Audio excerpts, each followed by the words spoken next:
I regret loading 600 pounds of feta cheese in the back of my SUV. Background: my parents work in the food industry and have a business that requires a lot of feta for a product they make.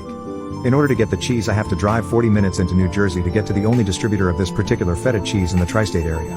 I had also done this trip once before in the company van, but it was in the shop and my SUV has a ton of space to put all 20 of the 30 pounds buckets of cheese. Half the weight of the bucket is cheese and the other half is the salty water the feta floats in to preserve it, in the car if the seats are down. Lastly, I had to return the most recent batch that was picked up about a week ago because they mistakenly gave us expired feta. On to the real F up. So I pull my SUV up to my family's business and begin to load all the expired cheese into the car so I can return it all for the new non-expired cheese.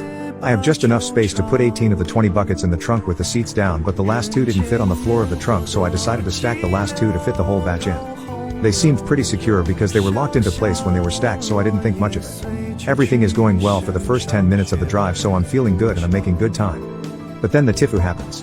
I'm waiting at a traffic light behind 2 cars and the light turns green. The 2 cars in front of me start to accelerate and I do the same, but a forklift decides to back out of a driveway and cut me off, so I ease on the brakes, but the forklift is still backing up, not realizing I'm there, so my ease on the brakes becomes a slam. The next thing I know, the 2 buckets of feta that were stacked on top of the first row go flying to the front of the car and both smash on the center console. There's briny feta water completely splattered all over the seats and windows. My hair has large chunks of feta. The cup holders are 4 inches deep in feta water. There's chunks in the rug and in the AC vents. It is basically a recreation of the scene from Pulp Fiction with the gun going off in the car, except instead of brains and blood it's feta chunks and feta water. I immediately got the car fully detailed, but the smell is still lingering in the car after a 4-hour cleaning.